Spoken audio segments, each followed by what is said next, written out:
As many of you know, Adam Green has done a lot of great horror films, but more importantly for us here at Monster Mania, he's reached out and really helped everybody with the Yorkies auction, and we can't thank him enough. He is extremely generous.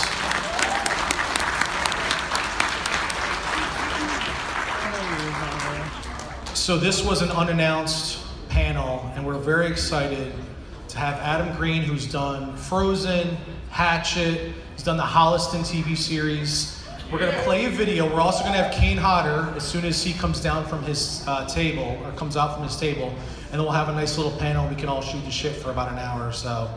All right, guys.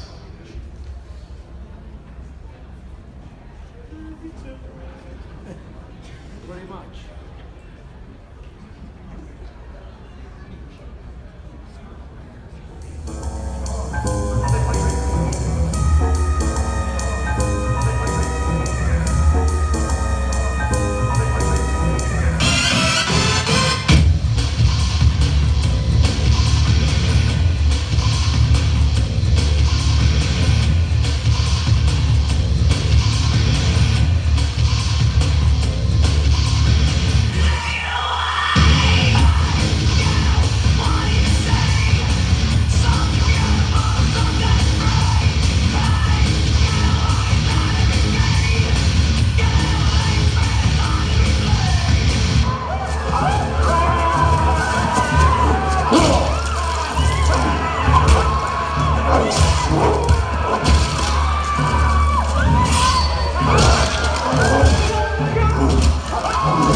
Market basket? Market basket.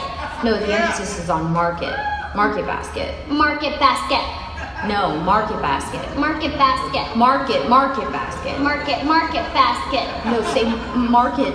Market, then basket. Market basket. It's market basket. Market basket. Market basket. Market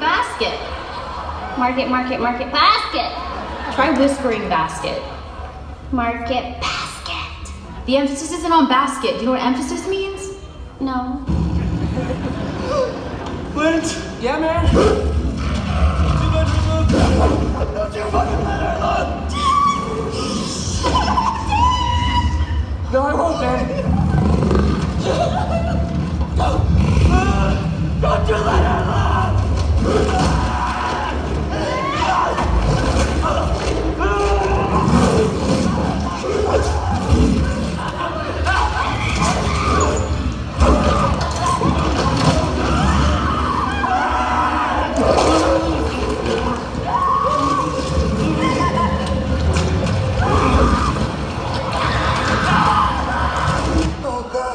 In front of us now. I don't see it. Turn it on. Turn on the light. No. Turn on the light. Turn on, want to see it. Turn off that light. Turn on the light. Spinning screen wollen stehen. Ich kann Windows Pommes. Which kann Butters. Ich markiere Ficken. Zweiter Weltkrieg. Meinst du? Ja, wir sind im Zweiten Weltkrieg, mein Liebling. Von Schiffer bis am ehesten dumm. Nein. Wann zu Disk? Ja, ganz bestimmt. Wann bist du Angst? Wegen der Vakantion von Boston? Ja, du warst beschäftigt. Du warst halt besorgt mit deinem Lieblingspuzzle.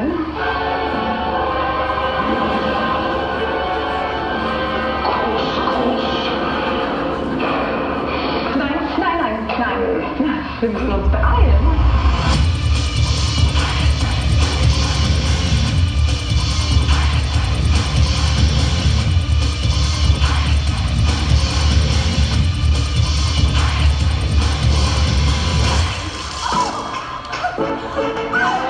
Cut off your fucking finger? No fucking problem. Chop chop.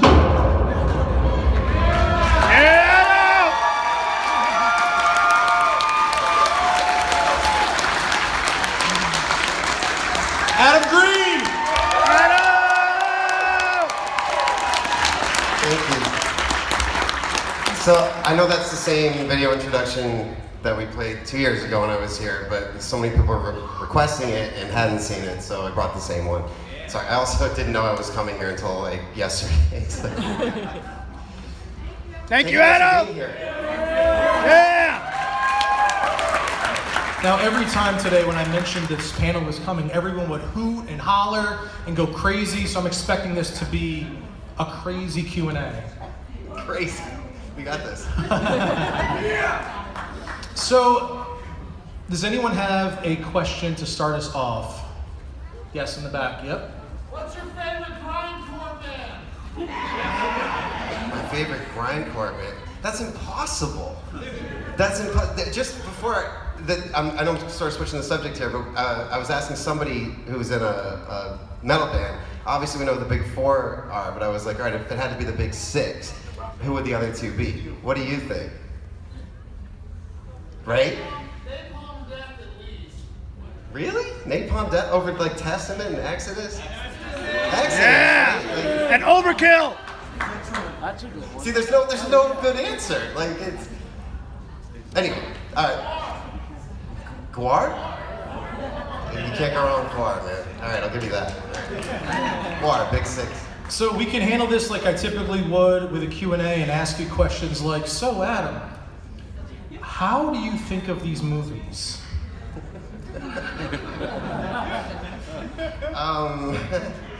A lot of it is real life. As weird as that might seem after watching that, but you put your real life into as much as possible. I mean, Holliston is literally my real life, but for those who don't know the story of Hatchet, which this year's the 10-year anniversary of Hatchet, which is crazy. Yeah! So I'm going to be touring with Kane and other cast members throughout the spring. And the tour was supposed to begin in April, but I guess it officially begins today since I'm here with you guys. So, but if you don't know the story, I was 8 years old at summer camp, and it was the worst summer camp ever. It was the only time I went to summer camp. It was called Camp Avoda, and it was in Pembroke, Massachusetts, and it was like, I thought summer camp was gonna be like maybe playing sports, which I don't like, and touching boobs for the first time.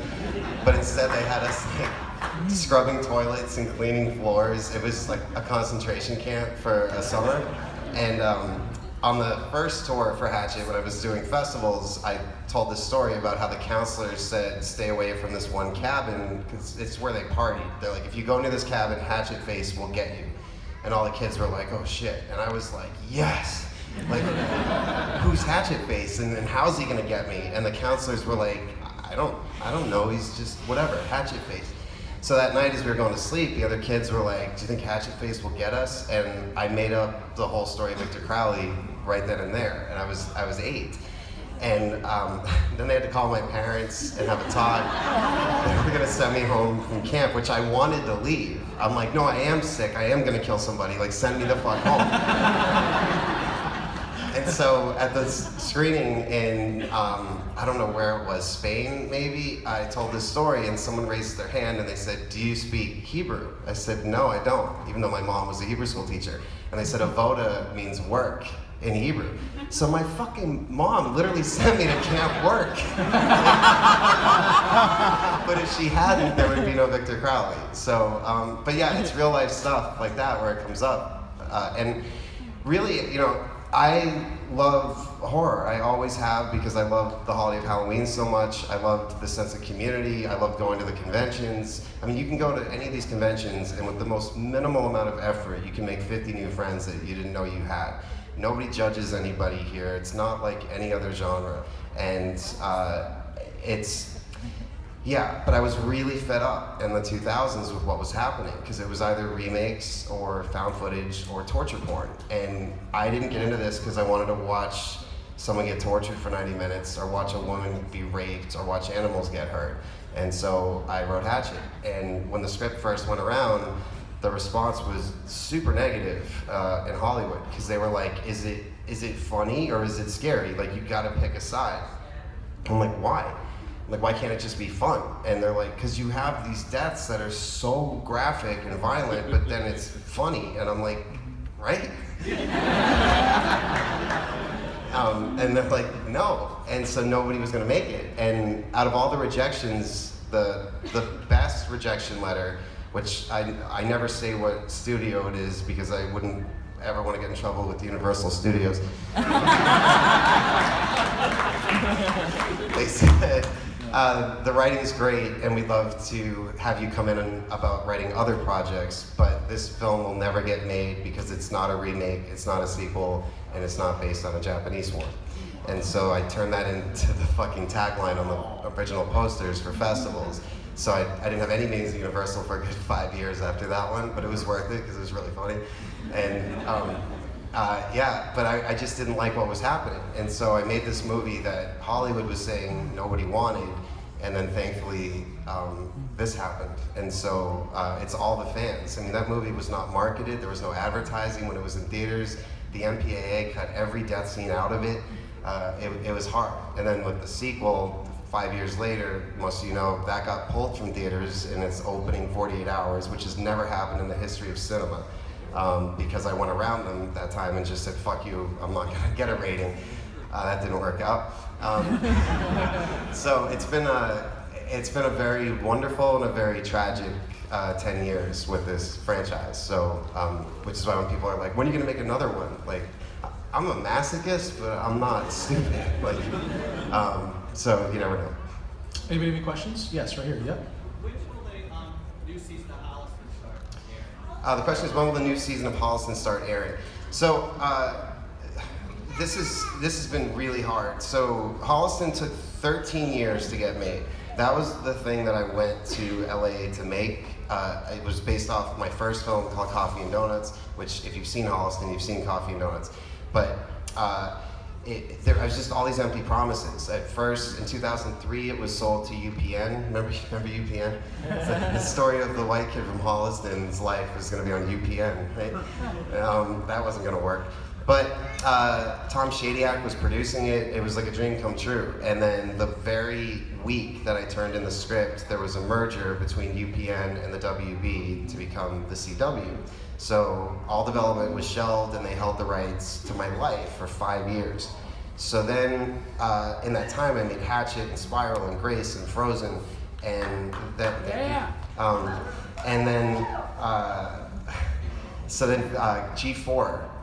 Do you remember G4? That network? They called and they're like, we really want to do a show centered around you and Joe Lynch. You guys are really funny, and do you have any ideas? I'm like, I've got just the thing. It's called Coffee and Donuts, and it's these two guys, and they want to be horror filmmakers, and blah, blah, blah.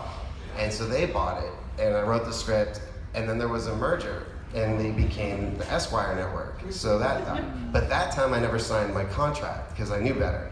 So I still had the rights. And then FearNet calls and they're like, we want to do a show based around you and Joe Lynch. And I'm like, isn't FearNet a website? And they're like, no, it's a cable network. I'm like, well then why is it called FearNet? To this day, it makes no sense, right? And so we would always joke on set and call it fear.gov, fear.edu. And FearNet was going to be carried in 68 million homes by the time season 1 aired. Instead, all their carriage deals fell through and they were carried in 18 homes or something. And so the show was really hard for people to see. But by doing conventions, maybe you got to see the cast when we were performing live at conventions, the show really found an audience. And so season 2 was huge. And so then right when season 3 was ordered, Dave Brockie, who played Odorous, passed away suddenly. And then 13 days later, there was a merger between Time Warner and Comcast, and FearNet went away, but we did get the rights back, and so we are going to continue the show. It was a hard few years. That being said, when you have 2 working directors as the leads of a show, it's really hard to have the schedules line up. So Joe's new movie, Mayhem, is premiering, I think, tonight in Austin at South by. And I'm just finishing a new movie now that I'm going to be touring with this summer. And Dee had to finish his dates with Twisted Sister, which is now done. So hopefully by November, we hope to be shooting again. But the other thing is that we want to make sure that wherever we do it for, and there's multiple options on the table right now, that everyone can see it and not have to pirate it. Because it's like 83% of that show's audience stole it. So trying to get the financing together is impossible because people are like, why are we going to finance this when your fans just steal everything? And there's no answer for that. It's incomprehensible, but that's the world we live in now. I know no one in here would ever steal a movie. Thank you for that. But everyone out there would and does, and it's making it next to impossible to get good stuff made. But the cast is, for 2 years now, is like, we should just crowdfund it, and then that way we can put it everywhere, and everybody can have it. We can make it fast, and we can just keep doing it.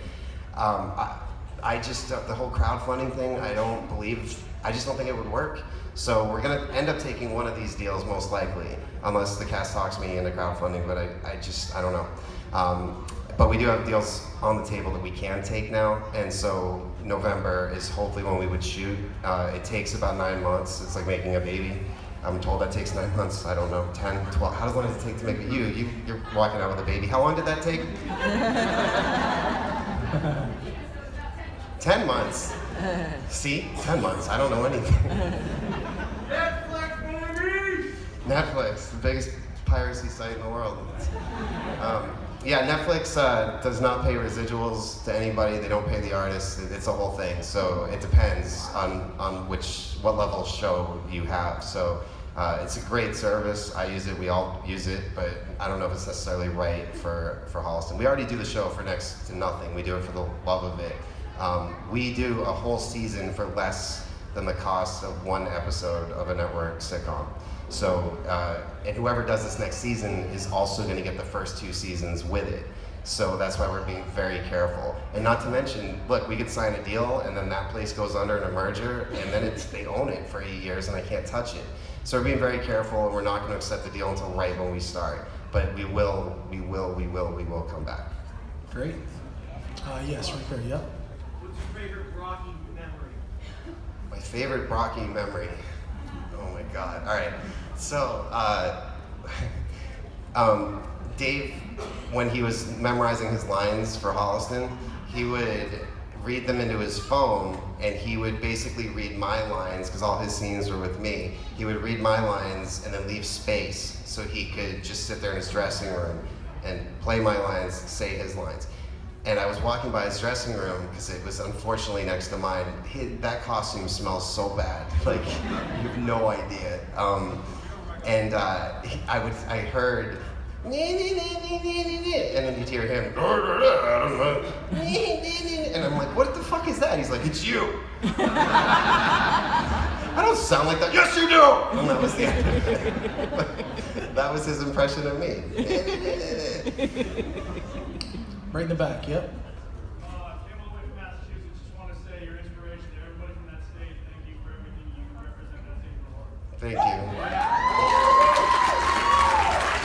I appreciate that. Haven't had Holliston or in one of your movies like a horror icon that you wanted to work with that you never had an opportunity to, or a musician or anybody? Okay, let's see. A horror icon or musician that I've wanted to work with and haven't yet.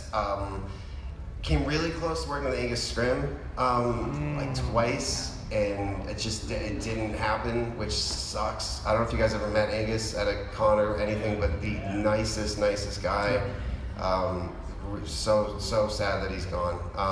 And musician Steven Tyler, but I think we're gonna remedy that. Yeah. Yes. Will there be a monster under the bed in season 3? No. We're gonna address it. So season 3 is written. We've already been rehearsing. If you follow the cast, or especially the Holliston Facebook page, we broadcasted live from a rehearsal pretty recently. So that's how close we are to starting. But we will address the loss of Odorous in the first episode back, and then the closet door will stay closed. I guess I'll ask a question. So, piggybacking off of what he said, now you started out, I mean, as an independent, you kind of broke the mold for independent filmmaking. What advice would you give anyone that is aspiring to be an independent filmmaker, and what avenues would you pursue? Because, like, you brought up Netflix, and I know a lot of people that have been burned by that, you know. What would you, because the landscape is constantly changing, and you do have options like crowdfunding and other things, what kind of advice would you offer somebody? Man, so, I mean, from when I first started out in '98, it's changed a lot. The way we were able to put financing together for Hatchet was that we made a mock trailer, which is what we used to show in potential investors.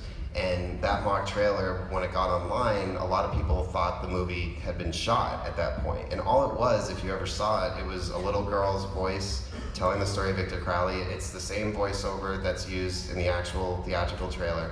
And it was just a shot of a swamp, and it didn't show anything. But people got so excited by it. So when we would meet with investors, we could say, you know, you like the script, you like who's attached. When you go home tonight, just Google Victor Crowley and see what comes up. And they would see how there were all these horror sites that were already so excited and talking about it. So it made them feel a little more comfortable investing. Nowadays, everybody does that. So, and I'm not saying we were necessarily the very first, I don't know, but I know we were the first that I know of that successfully did it. So now, I don't think that would work. So don't look at what somebody did 5 years ago or even 2 years ago.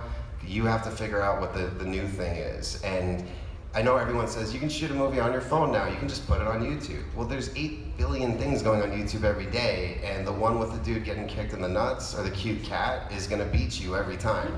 So our most successful YouTube thing, and we make shorts for every Halloween, and Jack Chop was a complete accident. Like, we just ran out of time that year. We knew we had to make a short, so we shot that. We thought only we would think it was funny, and then like overnight, it was like 1 million views, and it became this huge thing. So you never know, but just keep making stuff and try. Don't put stuff out there if you know it's not great. If it needs like 3 disclaimers, well, we didn't really have much money, we didn't have, then don't put it out there, because that's your name. And if somebody does eventually see something they like of yours, then they're gonna go and they're gonna find that shitty thing. So, but keep making stuff, and especially write. Like, you don't need money to write. You don't need to depend on people. You don't need a crew. That's just you and a computer, or a pen and paper, or blood, whatever it is that you want to write with.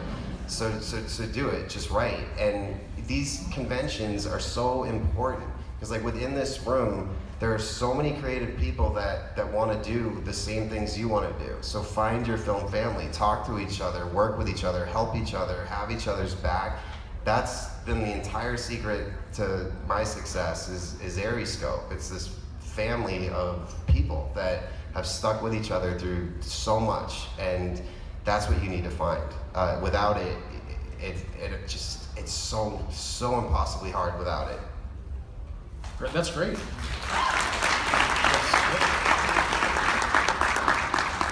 Adam, as a longtime independent filmmaker and metalhead and fan of gore, clearly your popularity showed no signs of slowing down, but my question to you is, have you ever thought about mingling your 2 biggest loves and creating gory music videos for metal bands? The question is, have I ever thought about creating gory music videos for metal bands? I've been asked to direct videos. The problem is that the budgets, like the labels don't really care about that stuff, so they're not gonna pay for it. So for like $5 grand, I don't know if you guys saw Joe Lynch's Faith No More video last year for Sunny Side Up. It was fucking great, and we all worked on that. But like the budget is, so you have to just do it for the love of it. So it's a mixed blessing that I'm just so busy that I don't have time to do that. I do enough unpaid work. So that's the biggest hang up. And if I wanted to do it, I'd want to do it right. Who would you do it for? Who would I do it for? Who would be your top? I mean, Metallica, for sure. For sure. So, Kirk, Lars, James, you have my number. If somebody's filming this, if this gets on YouTube, just call me. I'm ready, man. You have a question? Yeah. Can we get some details on the new movie? Details on the new movie. No. And here's why, is that with Digging Up the Marrow, I think it was so much more effective that no one knew what it was. And all we said was we were making an art documentary, and no one gave a shit. Like, if you ever want people to not care about what you're working on, use the word art and documentary, and like, no one would even ask. I'd be doing press for Holliston, and no, it wouldn't even come up. They're like, oh, that other thing.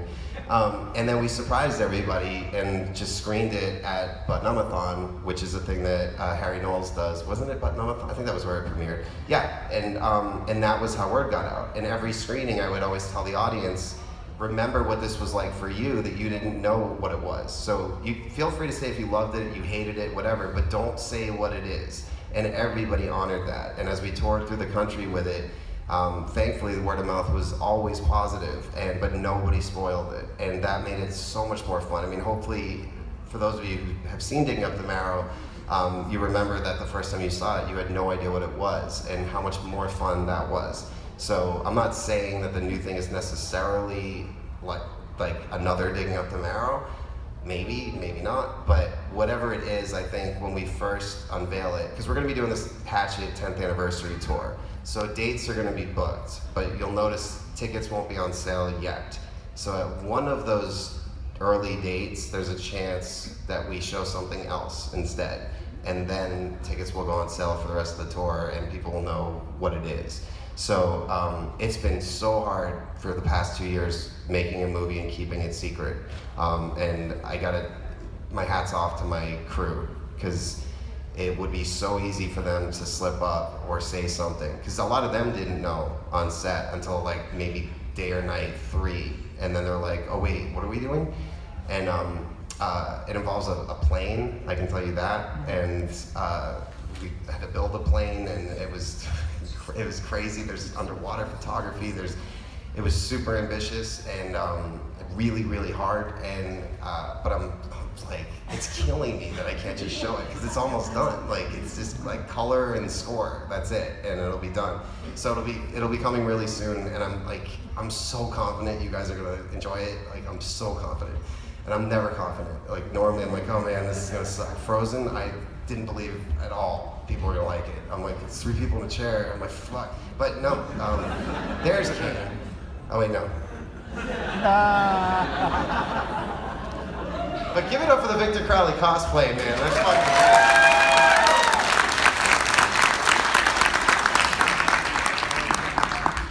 Right in the back. Yep, all the way in the back. Against the wall. The what?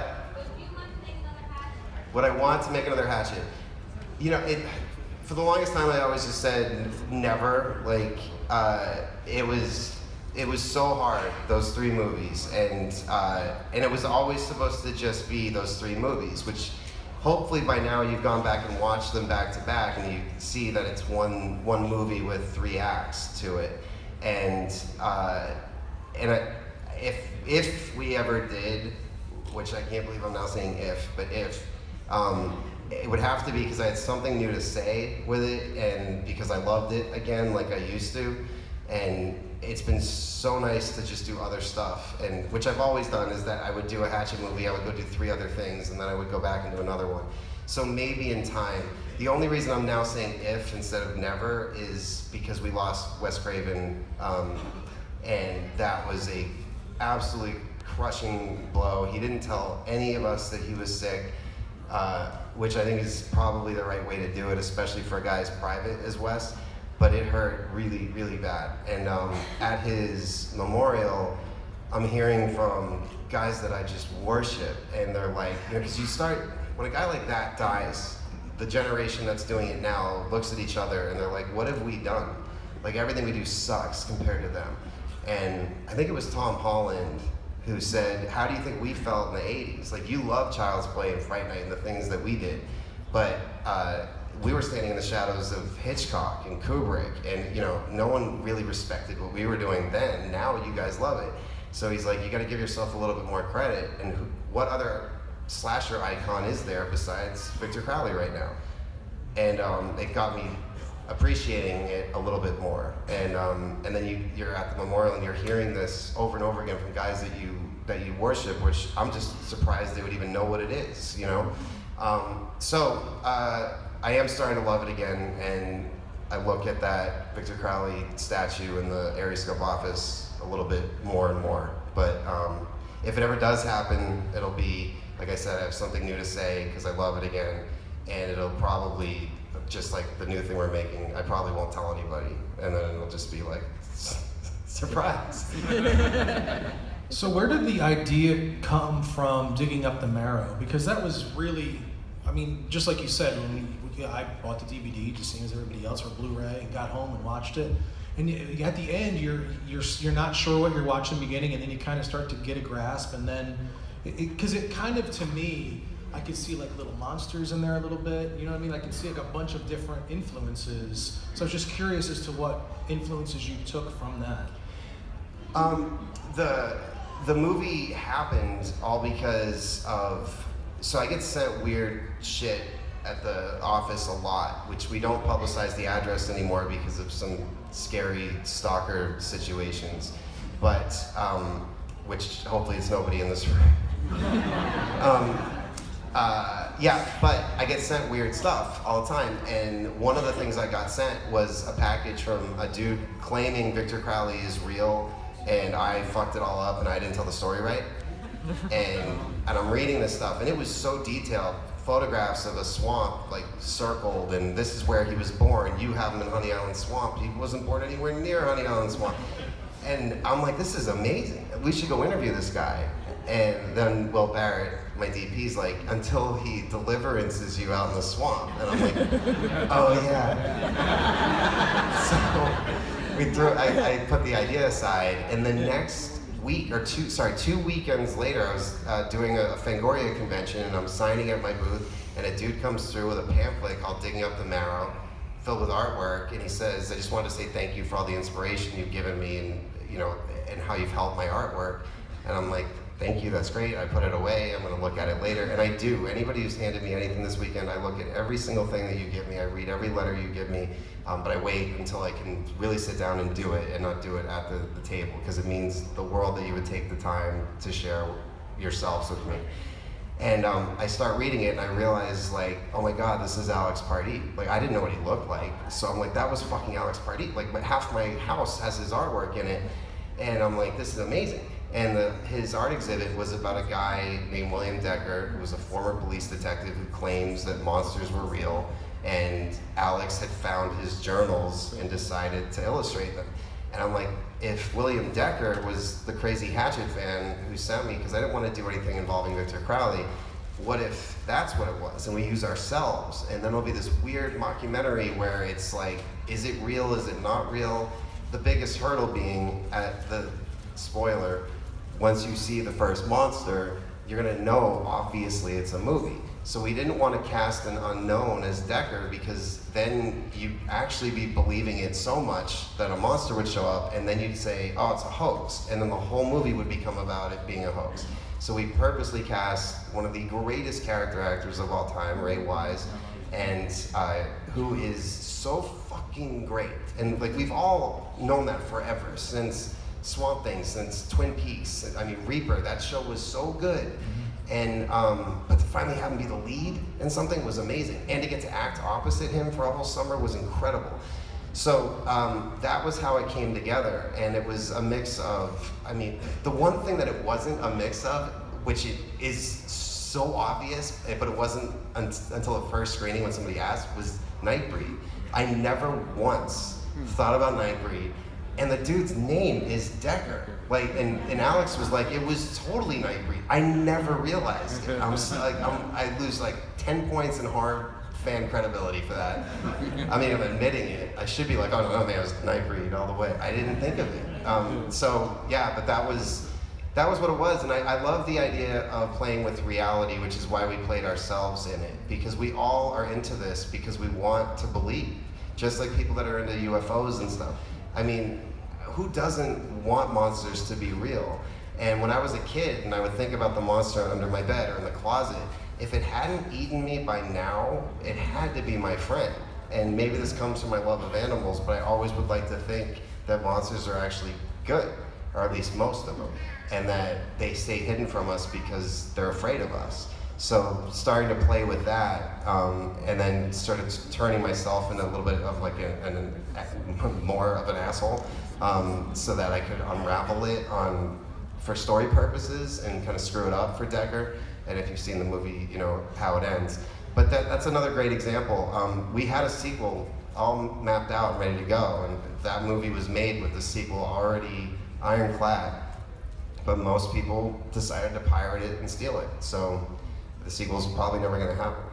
And that's this really shitty thing about where we're at now. And so for those of you who are aspiring filmmakers, you gotta remember that. Like, you're gonna make something, someone is gonna trust you with that money, you have to make their money back. If you don't, it doesn't matter how critically acclaimed the film is, how much people love it, if they don't make their money back, you failed. So it's tricky. And we made that movie for not too much, but still, people stole it. Yeah. Yes. You were ever approached for like a reason for remake or anything, would you accept it? And if you would, like what would you want to do? The question is, if I was ever approached for a remake or reboot, would I accept it, and what would I want to do? Yeah, I definitely would. Some of I think some of all of our favorite movies are remakes. The Thing. I mean, my God, does it get better than that? Yeah, I am not anti-remake at all. I was fed up when that was all that the studios would make and all that the fans would support, and then you'd go to the conventions and they would all complain about them, and I'm like, but did you see them? They're like, yeah. Well, that's why they keep making them. You know, I love, God, there's so many. Whatever I say is gonna be in some sort of trouble. Now we know who's doing Halloween, so I'm gonna say Halloween just so the rumors can't start that it's me, because it's not me. And I am so excited that Danny McBride is involved in writing that, because that dude is smart, he's good, and I think we're gonna get a really good Halloween. But it's hard when you do a remake, because you have people who love it so much, and you have to go into it realizing you have that one. They're not just gonna if they redo it shot for shot, like we saw with Psycho, that doesn't work. So it's gotta be something new. And I applaud Rob Zombie, because he made his version of Halloween, and that takes balls. And whether people liked it or not, if you talk to young people, they like it more than Carpenter's. So, you know, he did something right, and good for him. But the amount of shit that he had to take while he was doing it was awful to watch. But I don't know how you guys feel, but I love Rob Zombie. I think it's great to have a voice in that original. Okay.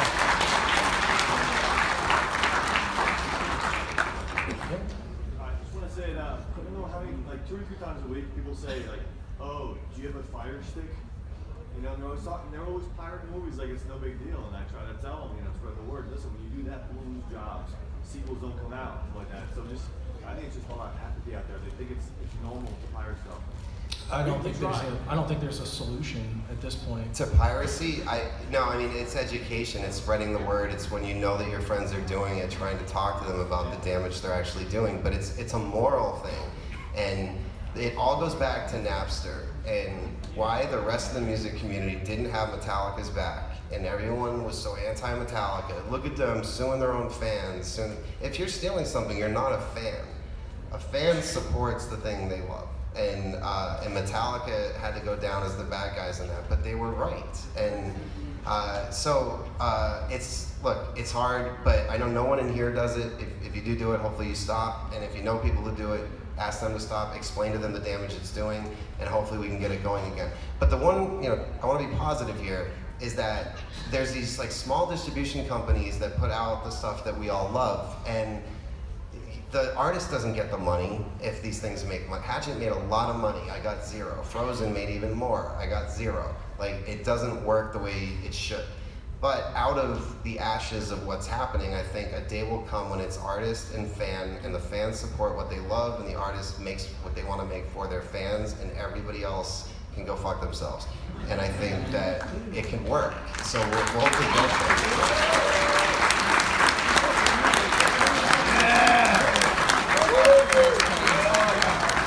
Kane Hodder.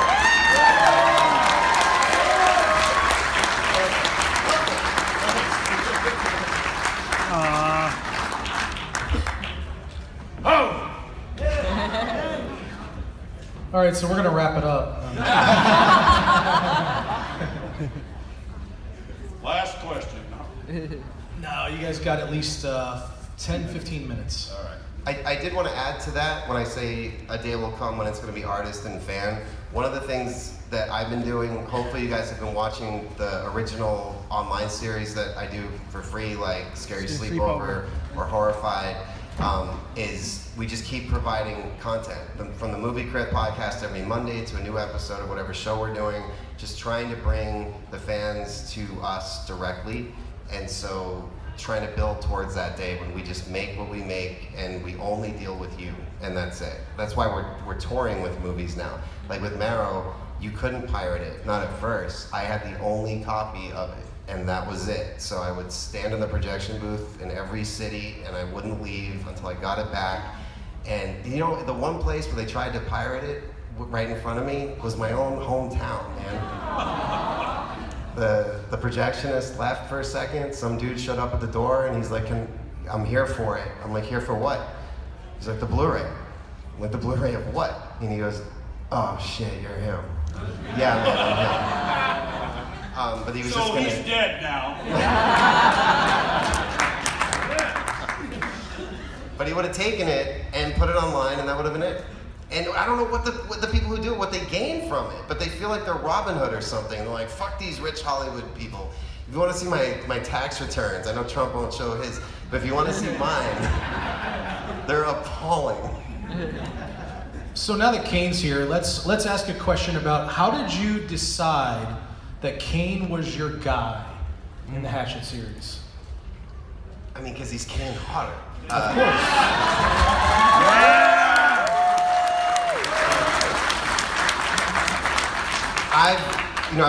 I've always been fascinated with monsters. I've loved all the slashers, but and this is no disregard to any of the other Jasons. I think they're all great, and we love all of them for their own reasons. But you could clearly see a performance, and there was an actor there, and there was a presence, and so John Beekler was the first one who brought it up. I didn't even think it was possible, and he said, you know, I'm going to the set of Devil's Rejects today.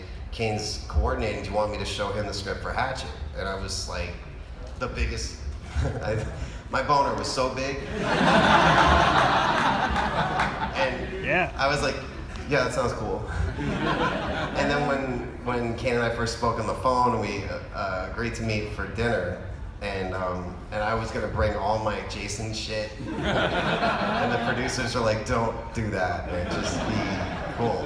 But we just instantly got along, and I think it was, I mean, you can speak more to this than I can, but it was at a time in your life when, well, you know, you should say it.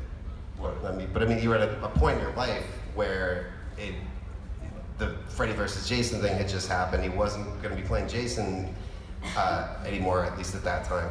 And then this new opportunity came in front of him, and he had the vision to see an opportunity there where this could be possibly even better for him because he could create a character from the ground up. Nobody else has ever played Victor Crowley, and as long as I'm alive, unless he decides he doesn't want to do it, nobody else will ever play that character.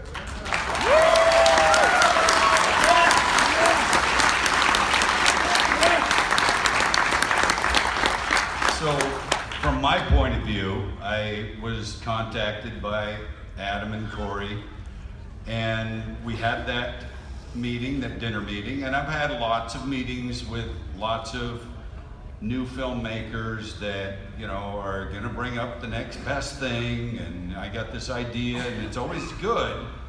Or, no, well, not always, but parts of their ideas are good very often. And I have the meeting, and I realize that they really don't have a clue into filmmaking, first of all.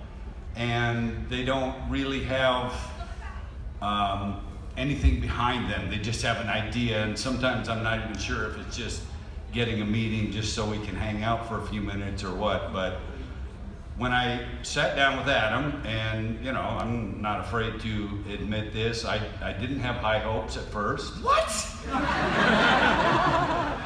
But within a few minutes of talking to him, I knew in my mind, this guy's different. First of all, he's very creative, very focused for somebody that hadn't done that much at the time. And I said, wait, this is different. So I wanted to talk as much as we could. We had a pretty long dinner meeting. And by the time I left, I went home and I said to myself, you know what, this guy's gonna make this happen. And I was really pleasantly excited about it because I love the idea of the character, like he's saying, to play a character from the beginning and kind of, you know, develop it as you go almost, just whatever felt natural. And I don't know if you guys have seen all the Hatchet films, but in the first one, I felt Victor wasn't really used to killing yet. So he was very twitchy and kind of nervous looking and unpredictable. And as we went along, I tried to slowly make it look like he's getting more used to this shit. And it's just my idea, you know, to bring the character along, I guess. But I still think, and again, nothing bad about the Friday movies because I love the ones I'm doing, I did, but the Hatchet movies are better quality film than the Fridays that I did because basically the writing. In a Friday movie, you were bored as shit until the next kill comes. Hey, there it is. But Adam made a film that was fun to watch and hilarious at times without being funny at my expense, at my character's expense. So he made it something that was fun to watch throughout. And I think, you know, all three of them have been that way. So that was just from my perspective, being pleasantly surprised by somebody who really brought everything he said he would.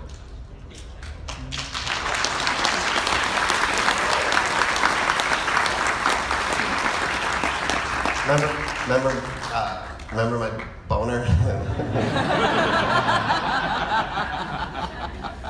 ahead, man.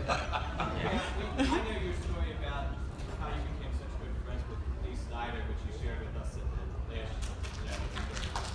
Thank you. I was just wondering if you had a similar story with Dave Murphy of how your friendship developed. Well, for those who weren't here or who don't know the Dee Snider story, if you watch his episode of Scary Sleepover, it's the first 8 minutes are that story. So I won't repeat it because we don't have 80 minutes. But I do it in 8 minutes in that. I don't think there's any other story in existence that's that cosmic and crazy. But with Rocky, when my first band that I ever put together, when I was 14, the first song we learned how to play was Sick of You. And I always was trying to sing just like him.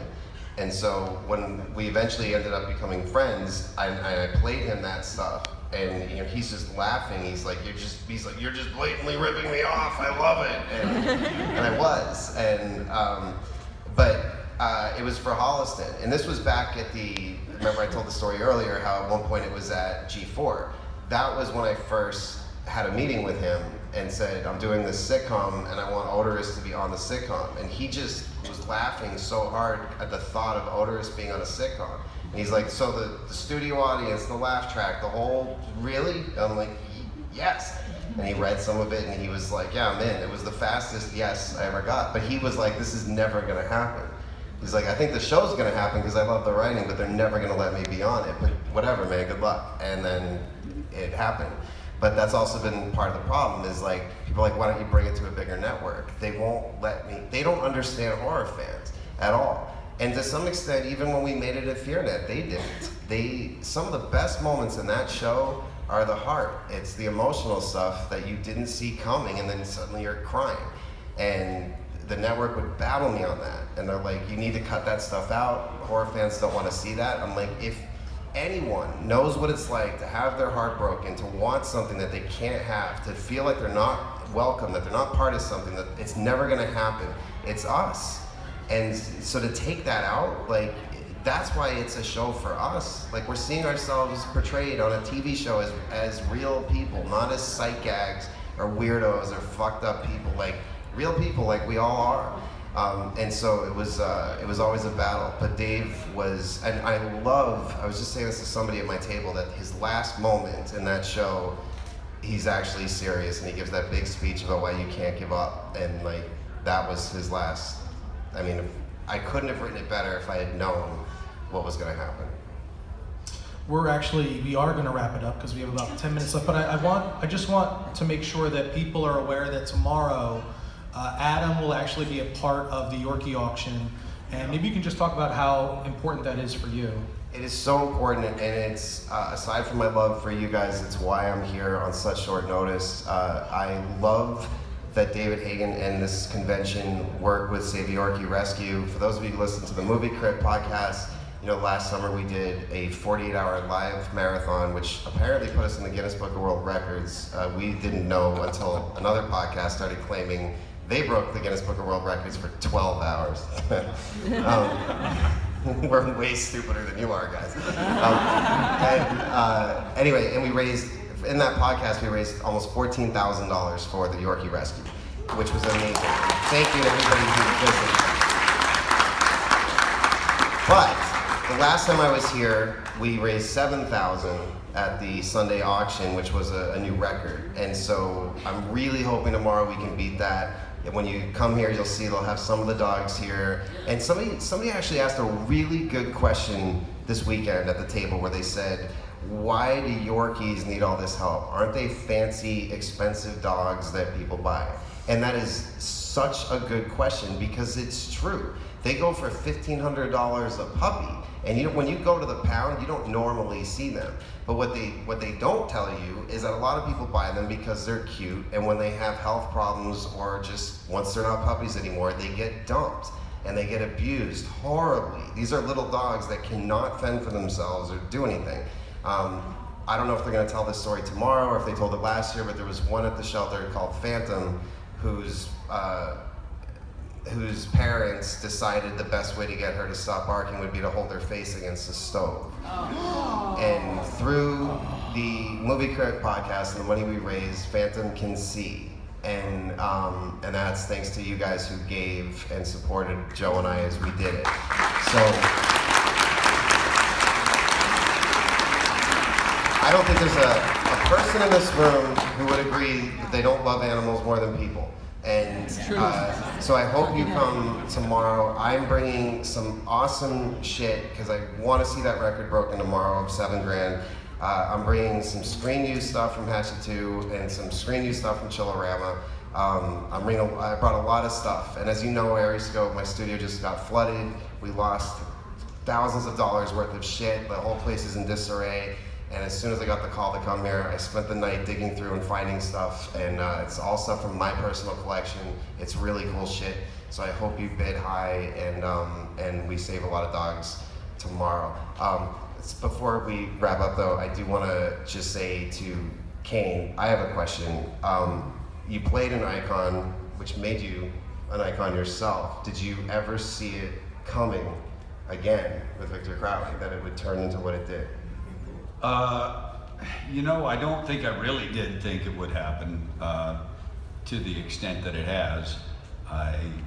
Maybe I hoped, I certainly hoped, but then once I got on the set, the first film, I thought, wait, this has potential. And what was so cool is that Adam purposely held back so much of the story.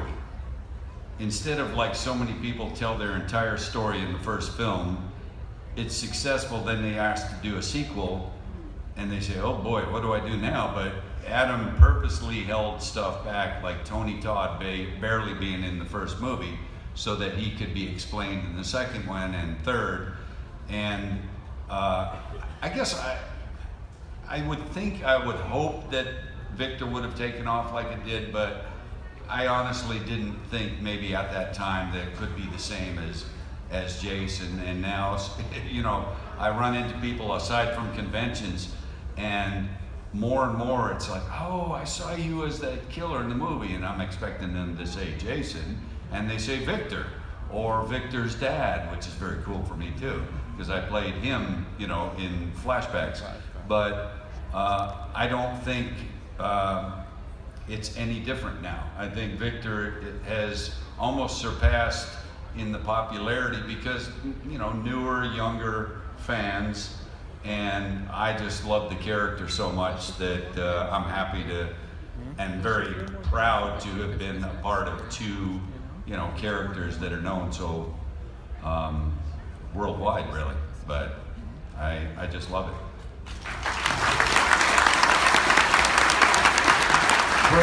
We're both here tomorrow. Please come by our tables. And like I was saying, if you haven't heard, the Aeroscope studio got flooded and it's awful. Thank you to people who've been buying stuff either from me this weekend. I don't have too much left because you guys bought it all. Thank you. Or through the website. But you'll see there's a little jar with Arwen, my dog's face on it to feed her a treat. She's just making a donation. If every time you make a donation, we write your name down. She's fed a treat, not all at once, or she would die. Tell her that it's from you, but it's helping us rebuild and get the studio back up and running so we can keep doing what we do. And thank you to everybody who gave a shit.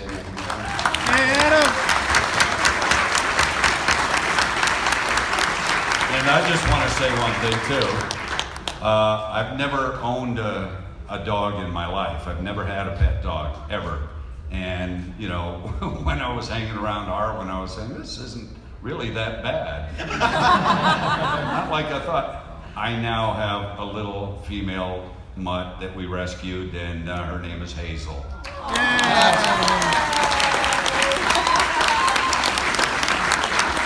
If your life sucks, get a dog. It will change it all, I promise. Adam Green and Kane Hodder, guys.